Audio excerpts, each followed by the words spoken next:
৯০০ বছর আগে ইমাম গাজ্জালি বলেছিলেন, দৃষ্টিনত না করলে ধর্ম নষ্ট হয়। আর আজ তোমার ইনস্টাগ্রাম সেই কথা প্রুফ করছে।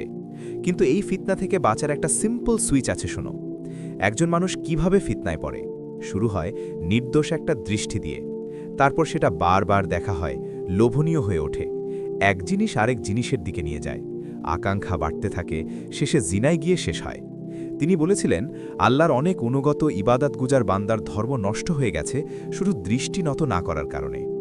ভাই বোনেরা, তিনি ৯০০ বছর আগে মারা গেছেন, কিন্তু আজকের ফেসবুক, ইনস্টাগ্রাম, টিকটক দেখলে মনে হয় যেন আজকের কথা বলে গেছেন। আমি যাদের কাছে জিজ্ঞাসা করি তারা সবাই একই কথা বলে।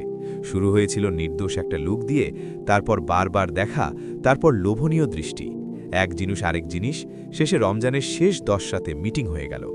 বাবা মা মসজিদে নামাজ পড়ছিলেন, আমাদেরও সেখানে থাকার কথা, কিন্তু অপ্রত্যাশিত ঘটনা ঘটে গেল।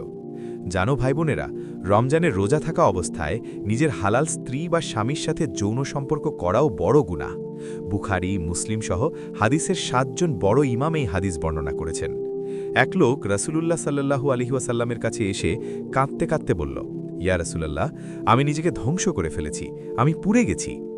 রাসূলুল্লাহ সাল্লাল্লাহু আলাইহি ওয়াসাল্লাম জিজ্ঞাসা করলেন, কি হয়েছে? সে বলল, রমজানে আমি আমার স্ত্রীর সাথে মিলিত হয়েছি। রাসূলুল্লাহ সাল্লাল্লাহু আলাইহি ওয়াসাল্লাম বললেন, তুমি কি একজন গোলাম মুক্ত করতে পারবে? না। তুমি কি পরপর 2 মাস রোজা রাখতে পারবে? না। তাহলে 60 জন গরিবকে খাওয়াতে পারবে? এগুলো কোনো ছোট কাফফারা নয় ভাই বোনেরা, এটা বড় গুনাহের কাফফারা, তাই খুবই গুরুতর। এখন প্রশ্ন হলো, কেউ যদি এই গুনাহ করে ফেলে তাহলে কি করবে? আমি তোমাদেরকে 3টা জিনিসের পরামর্শ দিচ্ছি। 1. আন্তরিক তওবা করো। চোখের জল ফেলে বলো, ইয়া আল্লাহ, আমি বছরের সবচেয়ে মহান রাতগুলো নষ্ট করেছি, তুমি আমাকে ক্ষমা করে দাও। আল্লাহকে ভয় করো, তার কাছে কাঁদো। 2. কাফফারা আদায় করো। গোলাম মুক্ত করা, 60 দিন রোজা অথবা 60 জন গরিবকে খাওয়ানো, যেটা সম্ভব। 3. সেই দিনের রোজা কাজা করে নাও। আর সবচেয়ে জরুরি, যা যা তোমাকে হারামের দিকে নিয়ে যাচ্ছে সব কেটে দাও। ইনস্টাগ্রাম, ফেসবুক, টিকটক, এমনকি ফোনটাই যদি দরকার হয় তাহলে ফেলে দাও। সমস্যা চিহ্নিত করো, তারপর সমাধান লিখে ফেলো।